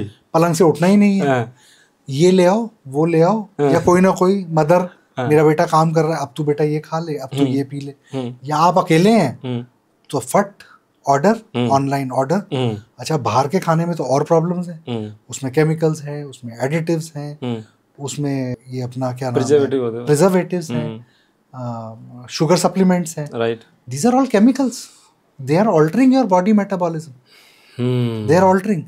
ऑफिस के अंदर क्या है? स्ट्रेस। ठीक है, ब्रेक मिली आधे घंटे की, ऑफिस में जिम बना हुआ है, ऑफिस में टेबल टेनिस टेबल लगी हुई है, कोई नहीं जाता वहाँ, सब बाहर जाते हैं, सुट्टा चाय पी के वापस आ जाते हैं, अपना स्ट्रेस कम कर रहे हैं, अपना स्ट्रेस कम कर रहे हैं। तो ये टोटल जो लाइफस्टाइल चेंज है हमारा, ये बहुत बड़ा इशू है। आप बाहर की कंट्रीज में देखिए, एम्फोसिस इस पे नहीं होता कि आपने कितने घंटे काम किया, एम्फोसिस इस पे होता है कि आपने कितने दिन की छुट्टी ली। अच्छा। बाहर इस चीज को गलत माना जाता है कि आपने इतने आवर्स काम किया बिना कोई छुट्टी लिए। अच्छा। इस चीज को गलत मानते हैं, ये आपके रिकॉर्ड में एक नेगेटिव पॉइंट है। इंडिया में तो इस पे जो है, इस पे आपको प्रमोशन मिलता है, ये तो घर ही नहीं जाता। 8 बजे सबकी छुट्टी हो जाती है, तो 11 बजे तक काम करता रहता है। बट आप क्या कर रहे हैं? आप उस इंसान के बारे में सोच रहे हैं जिसको आपने कॉर्पोरेट स्लेव बनाया हुआ है। This is not right. जैसे मैंने स्टार्टिंग में ही आपको कहा था, we earn to live, we don't live to earn. वो माइंडसेट चेंज चाहिए, और ये एक्चुअली कॉर्पोरेट लेवल पे चेंज चाहिए। इंडिया क्यों प्रेफर्ड है एज अ कॉर्पोरेट डेस्टिनेशन आज की डेट में? यही सारी ग्लोबल इंटरनेशनल कंपनीज के ऑफिसेज जहाँ बाहर हैं, इनको लॉग करना पड़ता है कि मैंने कितने घंटे काम कराया। इनको दिखाना होता है कि मैंने एक हफ्ते में इसको 42 आवर्स काम कराया है, इतना ही कराया, इसके ऊपर कराया तो ये it is not right. India में उनको पता है कि हम प्रेशर डालेंगे, 8 घंटे की सैलरी देंगे और 12 घंटे काम करा लेंगे। राइट। तो प्लान यही है इनका। ये कॉर्पोरेट स्लेवरी से हमारे को एज अ नेशन उठना जरूरी है। राइट। और पॉलिसी चेंज चाहिए हमारे को। यही कंपनीज की पॉलिसीज बाहर अलग है, यहाँ अलग है। देखो, corporates are driven only with one thing, profit. Right. They have no other mindset. They are not bothered about your health. And what is the burnout rate in these corporates? What do you think the young individuals or our young children who are now joining corporates in these jobs, how long can you think they will survive? How they will burn out? How prematurely they will go mentally or physically ill? They will burn out. और ऊपर से environment भी इतना अच्छा है हमारा। हाँ, environment इतना अच्छा है कि हमारे पास तो कारण नहीं है कि बाहर ना जाएं। हमारे पास तो कारण ही है कि हम बाहर कोई एक्सरसाइज ना करें। बिल्कुल बिल्कुल। बहुत तो ये सारा एक ट्रैप है। अच्छा, कॉर्पोरेट में जैसे कि आपने बोला कि मान लीजिए कुछ लोग होते हैं कि चलिए थोड़ा बहुत समय निकाल के अपनी फिजिकल हेल्थ पे थोड़ा बहुत ध्यान दे देते हैं, लेकिन हालांकि एक दिन तो छुट्टी मिलती है, 2 ना मिले 1 तो मिलती है, और उसमें अपना बार होता है, उसमें ड्रिंकिंग होती है। तो क्या हफ्ते भर में अगर वीकेंड पे एक बार ड्रिंक कर ले, क्या प्रभाव पड़ेगा? देखिए, ड्रिंक करने से पहले उसकी मैथमेटिक्स समझ लीजिए। 1 ml अल्कोहल या 1 ग्राम अल्कोहल में 7 एम्प्टी कैलोरीज होती हैं। Okay. एम्प्टी कैलोरी का मतलब सिर्फ न्यूट्रिशन नहीं है कोई भी। ठीक है। सारी अल्कोहल, वाइन, बियर, विस्की, कुछ भी ले लीजिए आप जी, भले ही वो 200 रुपए की बॉटल हो या 20,000 की बॉटल हो, chemical content is C2H5OH alcohol. ठीक है। बॉडी उसको C2H5OH ही रिकॉग्नाइज करेगी जी, वो उसको सिंगल मॉल्ट में और ठर्रे में डिफरेंशिएट नहीं करेगी। अच्छा, अब जैसे आपने एक बियर ली जी 750 ml की या 650 ml की, मान के चलिए आपने करीब 350 से 400 कैलोरीज ले ली साहब जी। अगर आपने एक विस्की का ड्रिंक लिया 60 ml का, तो आप मान के चलिए आपने 200 कैलोरीज ले ली। अगर आपने 2 बियर पी ली जी, ठीक है, उसके साथ में आपने अपना फेवरेट स्नैकिंग फूड खा लिया जी, 1200 कैलोरी गई। हाँ, डबल हो जाएगा। गई एक मील में। एक मील में जी। आपको पूरे दिन में ही खानी 1600 है, आपने एक मील में 1200 कर लिया और थोड़ा और बिंच कर लिया, 2 की जगह तीसरी बियर पी ली, तो आप पहुंच गए 2000 पे। पूरे हफ्ते की मेहनत आप एक मील में खत्म कर सकते। इनपुट आउटपुट है। आपने वहां से धीरे धीरे रोज 100 करके कम किया 600 कम किया और यहाँ आप 800 लेकर आ गए। तो we are not against socialising, we are not against feeling happy, but feel happy responsibly. ठीक है ना। मैं कोई ऐसी चीज करूं जिससे मेरे को बीमारी मिले। देखिए, मोटापे को हम अब मानना चाहिए कि बीमारी है, राइट। तो मैं कोई ऐसी चीज करूं जिससे मेरे को बीमारी मिले, तो क्या वो ठीक है? नहीं है, बिल्कुल ही नहीं है। Not at the cost of feeling happy. I can not get a disease in my body at that is not the cost I will pay for being happy. Sir देखिए, अभी हम बात करते हैं 8 घंटे की सैलरी में 12 घंटे का काम कराते हैं, तो 12 घंटे इंसान को जो है वो बैठे रहना पड़ता है। अगर कोई इंसान 12 घंटे सिटिंग कर रहा है, बैठ रहा है, तो उसकी स्पाइन, उसके हार्मोन, उसकी स्लीप पे क्या निगेटिव प्रभाव पड़ता है और कितना हद तक पड़ सकता है? देखिए, आपके जॉइंट्स पे जी और आपके लिगामेंट्स पे जी बॉडी पॉस्चर बहुत बड़ा रोल प्ले करती है। आजकल आप देखेंगे लोअर बैक प्रॉब्लम्स और सर्वाइकल प्रॉब्लम्स, ये बहुत कॉमन है। अगर आप ओबीस हैं तो आपके नी जॉइंट्स जिन पे सारा वेट पड़ता है, आपके एंकल जॉइंट्स और आपकी बैक, ये खराब होती है। बैठे रहने से आपको हमेशा कॉर्टिसोल लेवल हाई रहेगा और एक हंगर हार्मोन है जिसको हम कहते हैं ग्रेलिन, वो हाई रहेगा, क्योंकि आपकी बॉडी एनर्जी नहीं जला रही, आपके अंदर इंसुलिन रेजिस्टेंस रहेगा। तो ये सारा जो एक complex interplay of hormones and bad posture and bad food, food which contains additives, preservatives, colorants, artificial sweeteners, these are all toxins. They will alter your internal metabolism and they are going to make you more prone for gaining weight. तो ये आजकल का जो lifestyle है ये गलत है. Even if you are working in a corporate, you have a desk job. We always recommend every 30 minutes, please get up, do some kind of stretching, move around, look around. Give rest to your neck, give rest to your other body parts, and also your posture. You are working on a system, you are working on a screen. The screen should be at an eye level. बिल्कुल. हमारी screen नीचे level. हाँ, ऐसे तो हमारा गर्दन ऐसे रहता, मोबाइल ऐसे, तो गर्दन ऐसे, प्रॉब्लम कहाँ जाएगी? Cervical spine.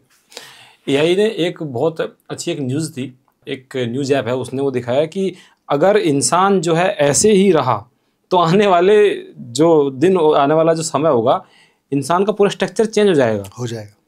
पूरा मुंह ऐसे बाहर निकला हुआ है, ये पूरा इस तरीके, ये कंधे ऐसे हो रखे हैं. जहाँ से हम चल के स्ट्रक्चर पे आए हैं जी, हम वापस चल के उस स्ट्रक्चर पे जा रहे हैं. ये तो थ्योरी ऑफ एवोल्यूशन है. हाँ, राइट.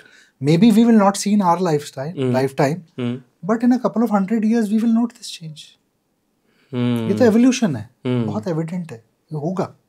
कुछ गलत नहीं बोला हमने. ओके. अच्छा सर, अभी हम लोग बात कर रहे हैं बैड फूड के बारे में. बहुत सारी इसमें ऐसी नेगेटिव चीज़ें होती है जो हमारी हेल्थ के लिए अच्छा नहीं है. तो क्या जैसे बोलते हैं कि जो प्रोसेस फूड होते हैं, अल्ट्रा प्रोसेस फूड जो होते हैं, वो बहुत एडिक्टिव होते हैं. ये सच में उनकी आदत लगती है या फिर सोशल मीडिया पे एक हाइप की तरह है? सर देखिए, इस एडिक्टिव होते हैं, इसमें कोई डाउट नहीं है. एडिक्शन के बहुत सारे रूट्स होते हैं. एक तो आपको सडन सर्ज ऑफ शुगर मिलता है, ठीक है, which makes you feel very good. Body खुद ही डिमांड करती है. सेकेंडली, जैसे मैंने आपको बताया, इनके अंदर जो केमिकल्स होते हैं, प्रिजर्वेटिव्स होते हैं, they are definitely addictive. Monosodium glutamate है एक चीज. अगर आप नोट करेंगे, जो भी हम बाहर रेस्टोरेंट में जाते हैं, बर्गर्स खाते हैं, चाइनीज फूड खाते हैं, इसमें एक कंपाउंड डलता है अजीनोमोटो, जिसको हम मोनोसोडियम ग्लूटामेट कहते हैं. ओके, ठीक है. बाहर कंट्रीज में वार्निंग लगी हुई होती है, बड़े बड़े बर्गर चेन्स के बाहर लिखा हुआ था, if you are pregnant please note our food contains Ajinomoto or MSG. ये चीज इंडिया में नहीं है. यहाँ पे तो कोई गाइडलाइन, अवेयरनेस ही नहीं. हाँ, अवेयरनेस गाइडलाइन भी नहीं है. कोई गाइडलाइन. हाँ. तो ये जो आप सिंपल डिक्टम है, कोई भी चीज जो लिफाफे में बंद है जी, या जो बॉटल्ड है, वो सही नहीं है आपके लिए. फूड सरवाइव नहीं कर सकता. शुगरी सोल्यूशन अगर आप बाहर रखेंगे, उसमें फंगस उग जाएगी, बैक्टीरिया उग जाएगी. बिल्कुल. वो सरवाइव नहीं कर सकता बिना किसी केमिकल प्रिजर्वेटिव के या बिना किसी एडिटिव्स के. वो सब स्टेबलाइजर्स, वो सब चाहिए इनको फूड को. फिर वो फूड की अपीयरेंस है ना, फूड की अपीयरेंस, उसके लिए भी उसमें डाले जाती है चीजें कि फूड चमकना चाहिए, फूड ब्राइट लगना चाहिए. क्योंकि देखो, भूख का संबंध हमारे बाकी सारे ऑर्गन से है. हम खाने से जज करते हैं कि खाना कितना अच्छा होगा. हाँ. हम स्मेल से जज करते हैं. हाँ. टेस्ट तो उसके बाद आता है. राइट है ना. अब कोई चीज अच्छी नहीं दिख रही, ये तो बैंगन है या ये टिंडा है, हम उसको कभी जीभ तक भी नहीं ले जाएंगे. राइट. ये है ना. हम उसकी स्मेल से और उसकी शक्ल से पहले ही बिल्कुल उसको छोड़ चुके. हाँ. है ना. और कोई चीज ऐसे सिजलिंग आई और उसपे चीज उबल रही हुई, तो उसको देख के हमें लगेगा वाह, ये तो चीज है खाने वाली. बिल्कुल. तो ये साइट और स्मेल का खेल है. सही बात है. अच्छा, हम लोग तो मतलब वो दिल्ली में रहते हैं और आप भी दिल्ली में रहते हैं, आप लोग देखते होंगे यार, स्ट्रीट फूड बहुत अच्छा, मतलब अच्छा तो नहीं मानेंगे, बहुत ज़्यादा है यहाँ पे. आपको क्या लगता है कि दिल्ली में कौन सा ऐसा स्नैक्स या ऐसा कोई स्ट्रीट फूड है जो हमको बिल्कुल भी कंज्यूम नहीं करना चाहिए यार, वो बिल्कुल आपको ख़त्म ही कर देगा? साहब, आइडियली तो कुछ भी नहीं करना चाहिए. ओके. कुछ भी नहीं करना चाहिए. देखिए, आप अगर स्ट्रीट फूड या आउटसाइड फूड के कॉन्सेप्ट को समझिए, उसके अंदर दो चीज़ें हैं जो उसको चलाती हैं जी. एक तो है फैट कंटेंट. जितना फैट कंटेंट होगा उतना वो स्वादिष्ट लगेगा आपको जीभ पे. और दूसरी चीज है चिली, मिर्ची जी. मिर्ची का कोई टेस्ट बड नहीं है. अच्छा. टेस्ट बड किसका है? सॉल्ट का है, शुगर का है, खट्टे का है और बिटर का है. मिर्ची का कुछ नहीं. मिर्ची का कोई टेस्ट बड नहीं है. मिर्ची क्या करती है? आपके टेस्ट बड को जला देती है. जब वो टेस्ट बड जलता है, उसको इंजरी होती है, तो एक पेन सिग्नल निकलता है जिसको आप रिकॉग्नाइज करते हैं कि बहुत चरचरी है, स्पाइसी, चिल्ली. ठीक है साहब. तो खाना मेरा कितना भी गंदा बनाओ, हाँ. जब मैं उसमें मिर्ची डाल देता हूँ तो आपका तो टेस्ट बड ही जला दिया. हाँ. तो आपको तो वो लगे आहा क्या मसालेदार खाना, और आप खा जाएंगे उसको. अच्छा, और ये सब आपकी बॉडी के लिए गलत है. स्पाइसी नाम का कोई स्वाद नहीं होता, मतलब चिली कोई स्वाद नहीं है. 4 ही टेस्ट बड है. सॉल्ट है, हाँ, शुगर है, हाँ, सावर है और बिटर है। ये पहली बार सुन रहा हूँ मैं, मुझे नहीं पता था इस बारे में। तो बाहर के खाने के 2 पिलर हैं जी, फैट, हाँ, oil and chilli, that's it. Sir एक बात है और जानना चाहता हूँ कि जैसे जो पैकेजिंग फूड होते हैं, पैकेजिंग फूड में कुछ पे क्या होता है कि कैलोरीज लिखी होती है कि इसमें इतनी कैलोरीज है। सपोज करें कि वो कैलोरीज मान लीजिए कुछ है, वो आप ले सकते हैं, मान लीजिए 100 कैलोरीज है मान लीजिए, और आप कहें कि हाँ मैं 100 कैलोरीज में ले सकता हूँ, कोई प्रॉब्लम नहीं है, और जो मेरी जैसे कि आपने बोला इन एंड आउट में वो फिट ये बैठ रही है, उसके बाद भी क्या वो पैकेजिंग फूड हमारे लिए नुकसानदायी होगा जिसमें 100 कैलोरीज है, हम उसको ले सकते हैं? Sir, calorie is the amount of burnable food you will get, but what about quality of food? What is the fat content? What is the carbohydrate content? What is the protein content? Package food में protein content तो ढूंढने से भी नहीं मिलता। आपको balance nutrition चाहिए जी, जिसमें फैट सबसे कम हो, प्रोटीन उससे ज्यादा हो, कार्ब्स उससे ज्यादा हो, उसमें माइक्रो न्यूट्रिएंट्स होने चाहिए, उसमें विटामिन्स होने चाहिए, ठीक है ना, और उसमें ऐसे केमिकल्स जो आपकी बॉडी के लिए हार्मफुल हैं वो नहीं होने चाहिए। तो हम सिर्फ calorie is not the only equation, calorie is not the only equation.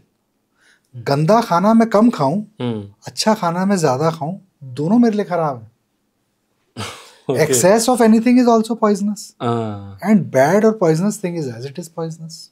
Okay, जैसे कि आपने अभी हम लोग बातें कर रहे थे कि कुछ लोग ऐसे होते हैं कि वो एक टाइम भी खाए या एक वाले भी खाए, वो लगे कि भाई मैं फूल गया, मतलब वो होता है। लेकिन कुछ लोग ऐसे होते हैं वो कितना भी खा ले वो मोटे नहीं होते, एकदम पतले से रहते। तो क्या पतले लोग, ऐसे लोग अगर अल्ट्रा प्रोसेस फूड खाते रहे तो क्या उनको भी फैटी लिवर होने के चांसेस होते हैं? फैटी लिवर होने के चांसेस होते हैं, लिवर डैमेज होने के चांसेस होते हैं। लिवर हमारा वो ऑर्गन है जो सारा जो कुछ भी हम अपनी इंटेस्टाइन से एब्जॉर्ब करते हैं जी, उसको प्रोसेस करने वाला ऑर्गन लिवर है। लिवर वो फैक्ट्री है। अब उस फैक्ट्री के अंदर आप पॉइजन पहुंचाओगे, पैकेज फूड का एडिटिव, केमिकल, प्रिजर्वेटिव पहुंचाओगे तो लिवर सेल्स डैमेज होंगे। लिवर सेल्स डैमेज होंगे तो लिवर के अंदर अल्टीमेटली फैटी लिवर और सिरोसिस आएगा ही आएगा। आएगा ही आएगा। तो अगर आप किसी भी चीज को, पैकेज फूड को, आप फिट है पर आप पैकेज फूड पे डिपेंडेंट है, it is not a healthy lifestyle, it is a very bad choice of food you are having. अच्छा सर, देखिए हम लोग को पता है कि भाई अल्ट्रा प्रोसेस फूड बहुत खतरनाक है, आपके लिए हेल्थ को ख़त्म कर देगा आपको, मतलब जब जैसे कि अपने ओबेसिटी के बाद सीधा मृत्यु है, उसके बाद भी हम इसको आखिर क्या है कि हम छोड़ क्यों नहीं पा रहे? क्या मेंटेलिटी ऐसी है, क्या हमारे अंदर ऐसी हैबिट डेवलप हो गई है कि हम ना चाहते हुए भी इसको छोड़ नहीं पाते? सब देखिए, हम एक तो number 1 we are not giving time to ourselves. हम अपने खाने बनाने पे फोकस नहीं करते। हम इतने थके हुए आते हैं शाम को कि हमें लगता है यार ऑर्डर ही कर दो बाहर से, या ये 4 पैकेट दुकान से उठाते हुए चलो यही खा लेंगे आज। नंबर 1 तो वही है, lack of energy, lack of time to be able to take care of yourself. Okay. Second thing is this food tastes better. तो उस स्वाद के चक्कर में जो मैंने अभी आपको समझाया, मिर्ची और तेल के स्वाद के चक्कर में हम इस पे फोकस्ड हैं। ओके, ठीक है। तीसरी चीज ये है हमारे अंदर कि इनके अंदर जो केमिकल कंपाउंड्स होते हैं, they bring some kind of mental changes of dependence on them. I would not say addiction, these are not drugs that you're getting addicted to, but you have a mental change which makes you prefer this food over the house food. आप देखिए बच्चों को, घर पे आए हैं, रोटी सब्जी बनी हुई नहीं खानी, ये दे दो, नमकीन दे दो, चिप्स दे दो, पेप्सी दे दो, they are happy with it, they are happy with it. बिल्कुल। आजकल अवेलेबिलिटी है, बच्चों को किसी की परमिशन थोड़ा ना चाहिए। बिल्कुल। फोन उठाया, कट कट कट ऑर्डर करा, 15 मिनट में घर पे घंटी बज जाएगी, वो खा लिया। पेरेंट्स अवेलेबल नहीं है सुपरवाइज करने के लिए, राइट, या पेरेंट्स इंटरेस्टेड नहीं है सुपरवाइज करने में, वो तो अलग बात है, बट ये बैड चॉइसेस है। तो टेस्ट ड्रिवन है, केमिकल ड्रिवन है, and you are not in a condition जहां आप इतने थके हुए हो पूरे दिन के बाद कि मैं कुकिंग नहीं कर सकता। विच इज, हाँ, आप 996 कर रहे हैं, आप क्या एक्सपेक्ट करते हैं 9 बजे आप घर से निकलेंगे, 2 घंटे आपका ट्रैवल टाइम है गुड़गांव या नोएडा से कहीं, या 1.5 घंटे ट्रैवल, आप 10 बजे घर पहुंच के आप खाना बना सकते हैं? नहीं, हिम्मत ही नहीं होगी। हिम्मत ही नहीं। एक चीज़ है कि अक्सर प्रोसेसिंग फूड में खास करके जो है अर्बन इलाके में सबसे ज़्यादा है कि यार कुछ नहीं मिला ना, एक काम करो, एक नूडल्स का पैकेट उठाओ, ये नाम है, उठाओ और फाड़ो, घोलो और बना के 2 मिनट में तैयार हो जाएगी और आराम से खाते हैं। अगर कुछ लोग यहाँ से दिल्ली से अगर पहाड़ों पे इतनी अच्छी स्वच्छ हवा में जाते भी है तो वहाँ पे सबसे पहले मैगी खाते हैं कि मैगी पहाड़ों का वहाँ का नेशनल फूड है वो, मतलब उनकी भाषा में। तो ये जो हम लोग इतने चाव से मैगी को फाड़ के इसको अच्छे से खाते हैं, कितना खतरनाक हो सकता है हमारी हेल्थ के लिए? मैगी के अंदर टेस्ट कहाँ से आता है? वो छोटे पाउच से। हाँ, बाकी तो मैदा है, बिल्कुल कुछ भी नहीं है उसका। हाँ। वो पाउच है, उस पाउच के अंदर आप कंटेंट पढ़ लीजिए क्या है, सारे केमिकल्स, सारे के सारे केमिकल्स हैं। ये तो इतने बड़े जायंट्स हैं कि आप क्या, कोई भी नहीं लड़ पाया।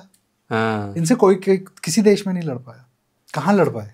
कोई नहीं लड़ पाया। 1000 बार आपने बैन लगाए इन पे, 1000 बार आपने कहा हमने ये सर्वे किया, इसमें ये मिला, इसमें वो मिला। कितने दिन चलता है वो बैन? ये तो क्विक फिक्स है, लोगों को चाहिए ये क्विक फिक्स। मेरे यहाँ पे एक न्यूट्रिस्ट थी, नेहा आई थिंक नाम था उनको, उन्होंने बोला कि आपको एक बात बताऊँ अंकुर, बोला हाँ, कि जो उसकी मैगी के साथ में जो मैजिक मसाला आता है ना, वो पता क्या करता है? वो आपका वेट इतना गेन कर देता है, आपको पता नहीं होता है, वो यही मैजिक करता है कि आपका वेट गेन। वो मैजिक मसाला, इसीलिए वो मैजिक है। वो मैजिक है। आप देखिए ना, वो कुछ भी नहीं है, छोटी सी एक पाउच है। हाँ। और एडिक्टेड है लोग उसमें, एडिक्शन है। रात में कुछ नहीं मिला, फटाफट मैगी। मैं आपको भी बोल दूं, मैगी ना, हाँ। आपके मुंह में उस मसाले का टेस्ट आ जाएगा। सच है, आ जाएगा टेस्ट। कितना खतरनाक हो सकता है सेहत के लिए? क्या चीज खराब कर सकता है? बहुत खतरनाक है साहब, पूरी बॉडी को खराब कर सकता है। सिर्फ केमिकल्स है ना, फूड और केमिकल में फर्क होता है। राइट। फूड होता है जो ऑर्गेनिकली ग्रो करा जाता है। हम क्यों ऑर्गेनिक की बात करते हैं आज? क्या होता है ऑर्गेनिक फूड? जिसमें केमिकल्स, फर्टिलाइजर्स ना डाले। और हमने ये क्यों बनाए केमिकल्स और फर्टिलाइजर्स? क्योंकि हमारे को ज्यादा लोगों को फीड करना था। हम अफोर्ड ही नहीं कर सकते थे कि हमारी फसल खड़ी है उसमें कीड़ा लग जाए। यहाँ हम अफोर्ड ही नहीं कर सकते कि इस बार इस जगह में से इतनी सी फसल निकली। हमें तो ज्यादा से ज्यादा फसल चाहिए और बिल्कुल इंटैक्ट चाहिए। ठीक है, और एक स्टेप उसके और आगे जाइए तो वो जो इंजेक्शन लगते हैं, अरे बड़ा करने के लिए, वेट बढ़ाने के लिए, वाटर कंटेंट बढ़ाने के लिए, तो वो तो मुझे लगता है प्रोसेसिंग फूड से भी ज्यादा खतरनाक है। बहुत खतरनाक है, बहुत खतरनाक है, बहुत खतरनाक है। हम घिरे हुए हैं प्रॉब्लम से, और उसका एंड रिजल्ट ये है जो पेंडेमिक आ रहा है, ओबेसिटी का। ओबेसिटी सर, ज़्यादा मैं एक बात आपसे और जानना चाहता हूँ, जैसे कि हर घर में मैगी है, नूडल्स है, उनके अलावा आप क्या सलाह देंगे कि फैमिलीज़ को अपने घर से किन 3-4 चीज़ों को बिल्कुल हटा देना चाहिए जो कि उनकी हेल्थ के लिए अच्छी नहीं है? साहब, सबसे पहले तो स्ट्रेस को हटा देना चाहिए जी। फैमिली के अंदर स्ट्रेस, बच्चों पे प्रेशर, परफॉर्मेंस एंजाइटी, ये हटा दीजिए। ओके। नंबर 2, अपनी फैमिली के अंदर हेल्दी लाइफस्टाइल लाइए। कि साहब हम एज अ फैमिली वॉक पे जाते हैं। हमें याद है हम छोटे होते थे तो हम सारे वॉक पे जाते थे पार्क, मम्मी पापा दादा दादी सब लोग जाते थे। राइट। आज की डेट में ऐसी कोई फैमिली एक्टिविटी नहीं होती। इस एक्टिविटी को इंट्रोड्यूस करिए, फैमिली में से लेथार्जी हटा दीजिए। ओके। और फूड के लिए आप अगर अपना न्यूट्रिशन ठीक रखेंगे, हेल्दी खाना खाएंगे, तो आप वो हेल्दी हैबिट अपने बच्चों को भी सिखा रहे हैं। आपको बच्चों को, आजकल क्या प्रॉब्लम है, बच्चों को कहा जाता है तुम्हें जंक फूड नहीं दिया जाएगा, पर उनको ये नहीं समझाया जाता कि इससे उनको नुकसान क्या होगा। और वो हेल्दी हैबिट जो आप बच्चों पे लाद रहे हैं, आप खुद नहीं फॉलो कर रहे हैं। आप तो बाहर जाते खा लेते, आपका मन कर रहा था आपने पिज्जा ले लिया, बच्चे ने कहा मेरे को पिज्जा खाना है, तुमने नहीं, ये तो जंक फूड है। आप उस हेल्दी हैबिट को इनकलकेट पूरी फैमिली में करिए। राइट। अच्छा, और किचन से, फैमिली किचन से किन 3-4 चीज़ों को हटाना चाहिए, वो क्या हो सकते हैं? सब देखिए, सबसे पहले तो जो चीज़ पैक्ड है, जो चीज़ बॉटल्ड है, और जिस चीज़ में आर्टिफिशियल स्वीटनर है, ये 3 चीज़ें हटा दीजिए, किचन से हटा दीजिए। ये ठीक नहीं है आपके। एनीथिंग विच इज़ पैक्ड और विच इज़ बॉटल्ड और which has artificial sweetener should be as a rule removed. खतरनाक है आपकी सेहत के लिए, बिल्कुल खतरनाक है। कुछ उसमें कोड लिखे होते हैं, जब आप पढ़ते हो उसमें, वो जो मैम आई हुई थी उन्होंने बोला था कि आप पढ़ना कभी उन पे जो लेबल होता है वो नाम लिखेंगे, कुछ कोड लिखेंगे, क्योंकि साहब कई केमिकल्स, कई केमिकल्स के नाम अगर आप पढ़ ले तो आप कभी नहीं खाएं। हाँ, तो उनके नाम छुपाने के लिए उनके कोड दिए गए, उनके कोड कि वो कोड का जहाँ भी तुमको कोड दिखे समझो वहाँ पे खतरा है, हट जाओ पीछे। भाई जब आप जिसका नाम ही नहीं बता पा रहे हो, आप इतने डर रहे हो नाम बताने से कि आपने उसका कोड नंबर लिखा हुआ है, और ज्यादातर लोगों में इतनी वो नहीं होती टेनासिटी कि वो कोड्स को जाके पढ़ें कि ये क्या है। राइट डॉक्टर सर, अभी आने वाले दिनों में जैसे कि मैंने बोला कि ओबेसिटी आ रही है, पीएम जी ने भी बोला है कि ओबेसिटी आने वाली महामारी होगी और ओबेसिटी से कैंसर तक हो सकता है, ये आपने बताया। तो वो लोग जो आपको देख रहे हैं और जो ओबेसिटी से परेशान हैं, अगर वो आपसे कंसल्ट करना चाहते हैं तो कैसे करेंगे? देखिए, मैं परामर्श के लिए अवेलेबल हूँ Apollo spectra hospital Pusa road में। ओके। आप वहाँ पर 12 से 3 के बीच में किसी भी वीकडे पे या वर्किंग डे पे आके मेरे से मिल सकते हैं। Okay, Apollo spectra hospital Pusa road, Karol Bagh. Okay, thank you sir, thank you so much, बहुत बहुत धन्यवाद आपका। और सबसे थोड़ा लेट शुरू हुआ उसके लिए तो सबसे पहले तो आपसे माफ़ी चाहता हूँ, बट बड़ा मज़ा आया। और ये मेरे को भी शॉकिंग है भैया कि ओबेसिटी से कैंसर होता है, दिमाग का कैंसर ओबेसिटी से हो सकता है, ये आपको भी शायद पता नहीं होगा। लेकिन तो ओबेसिटी, फ़ोन खोलो, लिखो कैंसर रिलेटेड टू ओबेसिटी, अभी लिस्ट आ जाएगी। 13 तरह के कैंसर। सोचो, एक कैंसर सुनते ही आदमी को लगता है कि इस दुनिया से शायद हमको जाना पड़ जाएगा। 13 तरह के कैंसर होंगे तो यार अब सोचिए ये महामारी यानी ओबेसिटी कितनी खतरनाक है और बेरियाट्रिक उसमें किस तरीके से अपना रोल प्ले कर रही है, कैसे आपकी लाइफ को पूरी तरीके से चेंज कर रही है, ये आपने अभी सर से सुन ही लिया होगा। लेकिन भगवान न करे, लेकिन अगर आप भी इस तरह की बीमारी से जूझ रहे हैं, ओबेसिटी से परेशान नहीं ठीक हो पा रहा है और आपके पास सिर्फ सर से आप मिलिए, आपको बताएंगे कि आपके लिए कौन सा तरीका अच्छा है जिससे कि आप अपनी ओबेसिटी से, मोटापा से आसानी से छुटकारा पा सकते हैं। तो कैसा लगा आपको ये पॉडकास्ट, हमें कमेंट करके ज़रूर बताइए। डॉक्टर अतुल जी के लिए आपके लिए क्या सवाल है वो भी आप कमेंट में करके पूछ सकते हैं, आपको शायद वहाँ पे जवाब मिल जाए। और हाँ, इस पॉडकास्ट को लाइक करना मत भूलना। Thank you so much.